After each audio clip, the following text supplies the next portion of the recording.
Hey Sultan Selangor, first ask your ke ustad-ustad and mufti-mufti shut their mouth off. Ingat bahawa Muhammad adalah penipu seperti kamu. Berhenti solat ke arah batu 5 kali sehari. Terbaru lelaki India Malaysia ini hina Nabi, hina Islam dan juga hina Sultan dan hina juga asatiza yang ada di Malaysia. Juga membuat tuduhan Nabi SAW adalah penipu dan tuduhan umat Islam sembah batu hitam dan pelbagai lagi. Kita akan jawab semua tuduhannya dalam video kali ini, jadi tengok video ini sampai habis.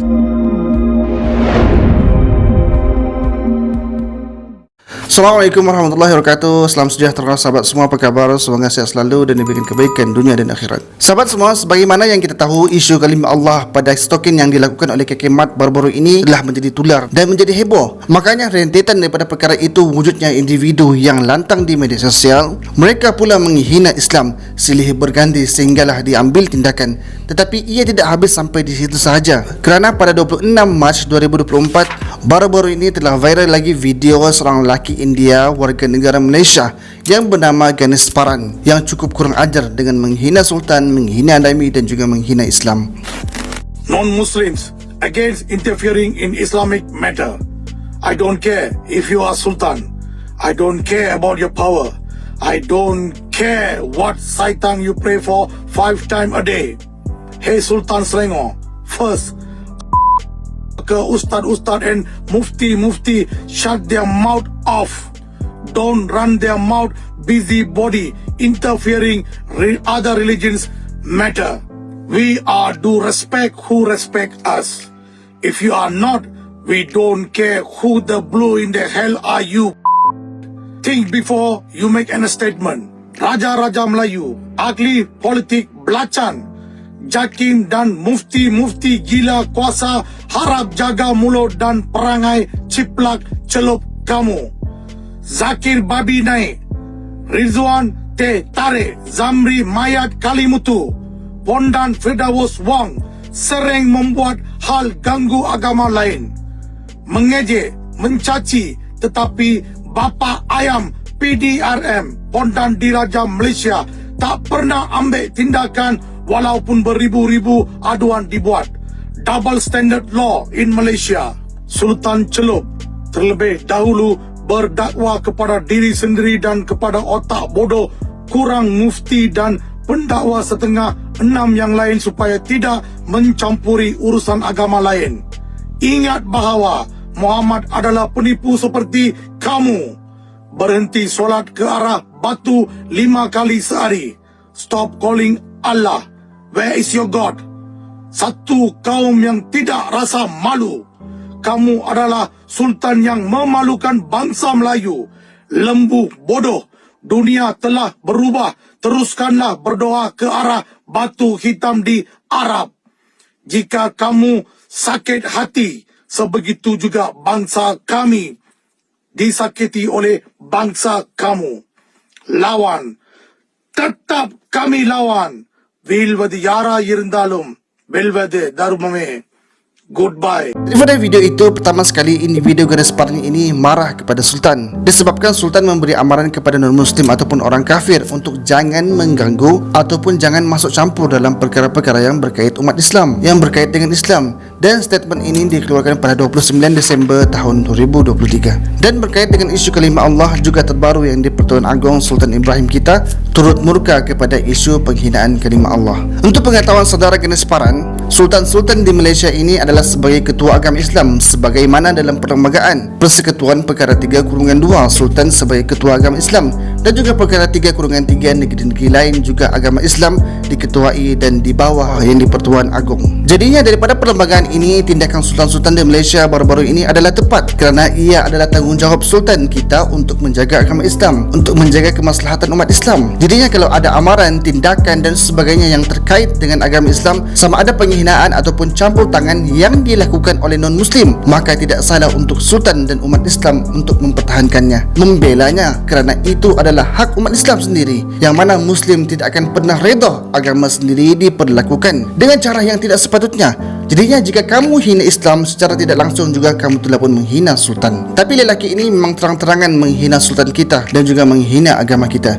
Yang kedua, dia maki pendakwa dan juga tuduh para pendakwa ini dengan pelbagai tuduhan, antaranya Dr. Zakir Naik, Firdaus Wong dan sebagainya. Sebelum itu, saya nak bagi anda tengok satu tuduhan yang dilakukan oleh Cikgu Chandra oleh puak-puak mereka yang mengatakan Kaabah ialah Sivalingam.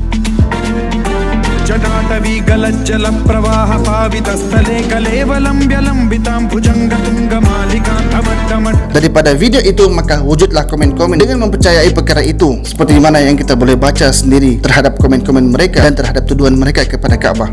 Sahabat semua, segala tuduhan yang melampau dan salah yang dilakukan oleh puak-puak ini yang tanpa ada ilmu pengetahuan, memandai-mandai, dah dijawab pun oleh Firdaus Wong. Shiva Lingga at Mekah, ya, dan lalu mereka menunjukkan beberapa gambar seperti ini. जटाटवी गलज्जल प्रवाह पावितस्थले कलेवलम्ब्यलम्बितां भुजङ्गतुङ्गमालिकां अवट्टमट्टमट्. Baik, saya ingin memberikan sedikit penerangan dan penjelasan kepada sahabat Hindu kita yang mungkin keliru, yang mungkin tidak tahu tentang isu ini. Yang pertama, Sri Sri Ravi Shankar, antara sarjana dalam agama Hindu yang terkenal, yang pernah juga berdiskusi bersama dengan Dr. Zakir Naik, beliau sendiri telah menarik balik tuduhan beliau yang ditulis dalam buku beliau. Pertama. Kedua, gambar yang mereka gunakan ini, ya, kononnya ianya berada di Mekah di Masjidil Haram. Sebenarnya gambar itu berada di tempat umat Islam melontar jamrah. Ya, dan apa itu tempat melontar jamrah? Tempat melontar jamrah itu adalah ketika musim haji, umat Islam melontar jamrah, dan di situ ada 3 jamrah, okey? Dan ianya adalah sebagai simbolik melontar syaitan, ya. Maka dalam waktu yang singkat ini, apakah kesimpulannya? Kesimpulannya, gambar yang digunakan salah geografi, jaraknya 6.1 km daripada Masjidil Haram ke tempat melontar jamrah. Pertama. Kedua, umat Islam tidak menyembah dan sujud kepada jamrah itu, hatta umat Islam tidak menyembah Kaabah. Yang kedua. Dan yang ketiga, sarjana Hindu sendiri, Sri Sri Ravi Shankar, telah menarik balik tuduhan beliau dan meminta maaf kepada umat Islam. Jadi harap ini memberikan penjelasan kepada sahabat-sahabat Hindu kita, ya. Jadi saya ucapkan terima kasih di atas persoalan anda. Tetapi mungkin lain kali sebelum anda melontarkan persoalan, mungkin anda sendiri boleh lebih rajin sedikit untuk membuat sedikit kajian. Kerana sabda Nabi Muhammad sallallahu alaihi wasallam, sesungguhnya ubat kepada kejahilan, kepada kebodohan adalah mencari ilmu, adalah bertanya kepada orang yang tahu tentang perkara itu. Fas'alu ala zikri in kuntum la ta'lamun, sebagaimana firman Allah dalam surah Al-Anbiya surah 21 ayat yang ke-7. Dan sebagaimana yang anda nampak, dorang yang tuduh, bila dijawab, puak-puak ini pula yang koyak dan cakap macam-macam. Dan sebenarnya tuduhan mereka kepada Islam telah pun berakar dalam fikiran mereka, seperti mana video tahun lepas. Dan tahun ini dilakukan juga perkara yang sama. Agama tertua. Dekat masjid ada bulan sabit, dekat Dewa Siwa pun ada bulan sabit. Betul-betul boleh tengok dekat Google. Lepas tu batu suci dekat Mekah Rakibah, itu Hindu punya batu. Dekat Siwa tu batu lingam, orang cakap dekat Google. Sama kalau kita cari dekat Google ada muncul. Kalau orang Melayu cakap air Zam-Zam, Hindu pun ada dia punya air. Hindu punya air Gangga. Mereka samakan air Zam-Zam dengan sungai Gangga. Sedangkan air Zam-Zam adalah air sumur yang terdapat di bawah tanah yang mempunyai mineral dan kelebihan yang tinggi dan tidak pernah kering daripada dulu lagi sehingga sekarang. Sedangkan sungai Gangga mereka adalah tempat pembuangan mayat, buang sampah dan kotor. Nak disamakan memang tidak sama. Lagipun air Zam-Zam bagi umat Islam hanyalah sekadar air, bukanlah air suci dan sebagainya. Juga mereka nak samakan Kaabah itu seperti Sivalingam, batu berhala yang mereka puja. Memanglah tidak sama. Batu hitam ataupun Hajarul Aswad di Mekah itu pun, untuk pengetahuan sahabat India semua, umat Islam tidak agungkan dan tidak sembah. Cumanya ia adalah amalan yang pernah dilakukan oleh Rasulullah, sebagaimana yang disebutkan oleh Sayyidina Umar. Pada Abis bin Rabi'ah, ia berkata, aku pernah melihat Umar bin Al-Khattab mencium Hajarul Aswad. Kemudian Umar berkata, sungguh aku telah menciummu dan aku tahu pasti bahawa engkau hanyalah sekadar batu. Seandainya aku tidak melihat Rasulullah SAW menciummu, maka tentu aku tidak akan menciummu. Meskipun ia adalah batu daripada syurga, sebagaimana hadis Rasulullah SAW bersabda, Hajarul Aswad batu turun daripada syurga, berwarna sangat putih seperti susu, lalu ia menjadi warna hitam akibat daripada dosa-dosa manusia. tetapi ia bukanlah sembahan. Juga Kaabah bukanlah disembah oleh umat Islam. Hanya Kaabah menjadi satu kiblat, satu arah untuk umat Islam solat, kerana ia adalah tempat ibadah pertama yang diciptakan di muka bumi ini. Sebagaimana firman Allah Subhanahu wa taala, "Inna awwala baiti wudi'a lin-nas lalladzi bi Bakkah mubarakan wa hudan lil alamin." Yang bermaksud sesungguhnya rumah ibadat yang mula-mula dibina untuk manusia beribadat kepada Tuhannya ialah Baitullah yang di Mekah, yang berkat dan dijadikan petunjuk hidayah bagi umat manusia. Jadinya Kaabah adalah tempat awal manusia beribadah kepada Allah Subhanahu wa taala. Hanyalah tempat ibadah, bukannya untuk menyembah kotak hitam, batu hitam seperti mana dakwaan orang-orang kafir. Jadinya jelas segala dakwaan yang mengatakan kita solat kepada batu 5 kali sehari adalah tidak benar. Hakikatnya yang perlu diketahui oleh orang kafir ialah umat Islam tidak menjadikan batu, pokok, air atau apa-apa pun untuk diciptakan, diukir menjadi berhala kemudian disembah. Tidak. Umat Islam hanyalah menyembah Allah Subhanahu wa taala yang esa, yang menciptakan alam ini, juga mentadbir alam ini, dan tidak ada sekutu pun baginya. Itu yang jelas.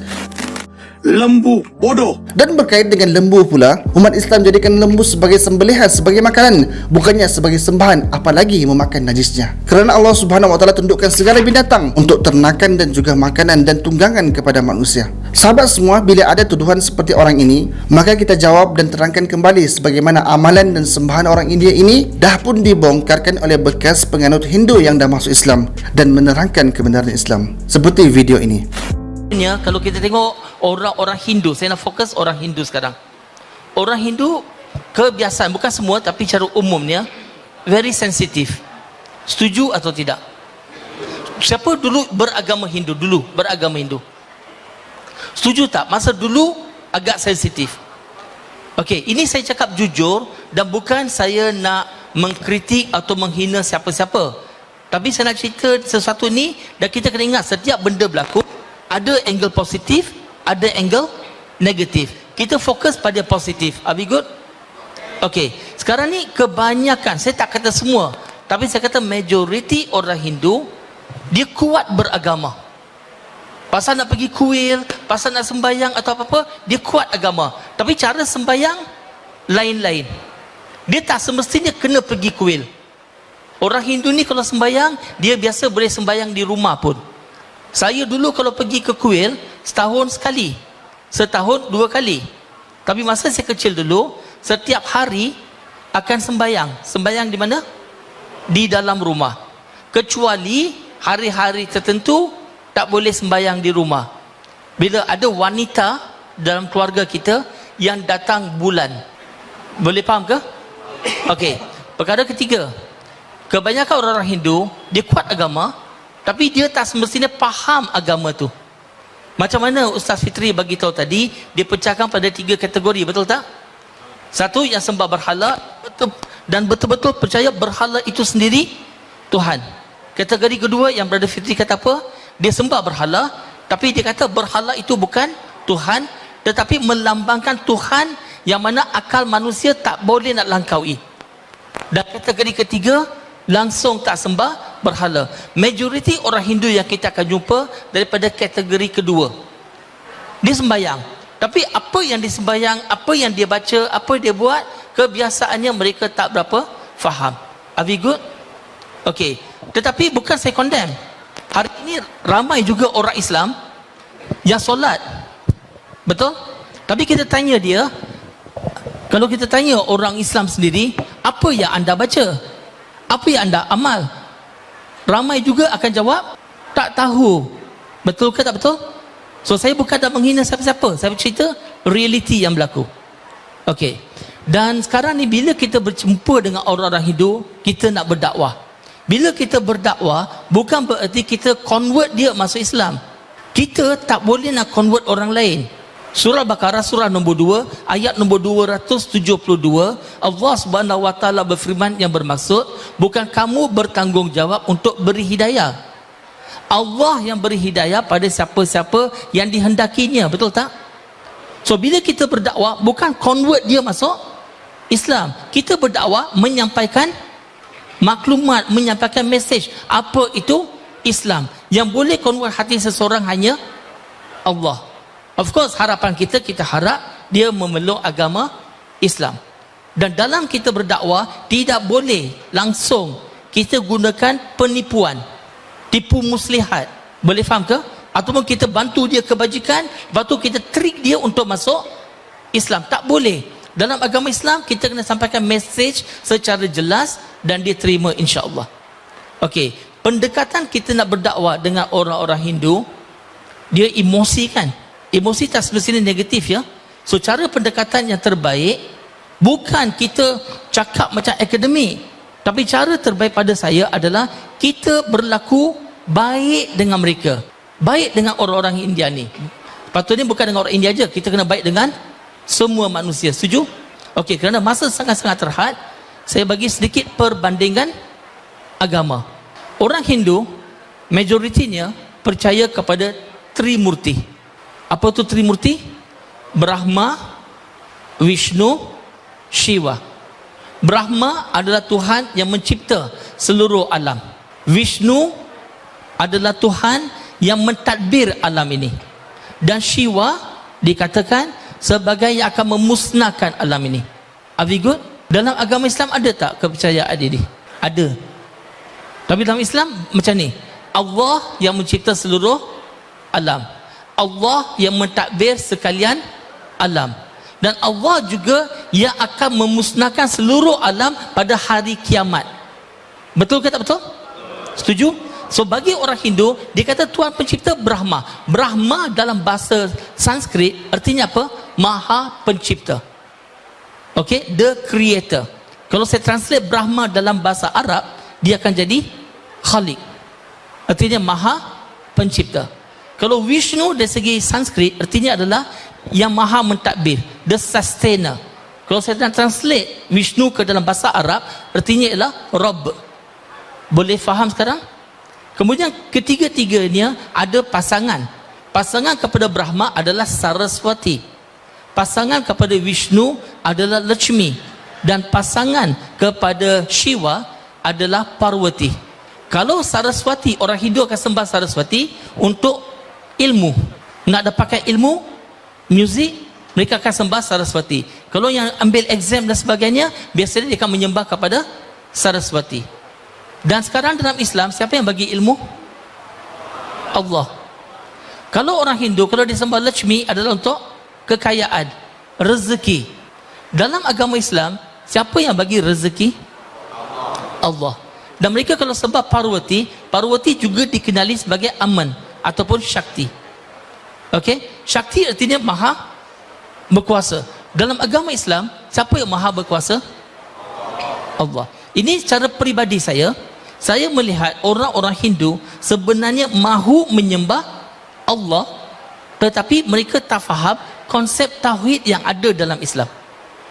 Mereka nak menuju ke arah itu, nak menyembah Allah, Tuhan yang satu, tapi mereka tak faham tentang tauhid. Sekarang cuba teka kenapa mereka tak faham tentang tauhid.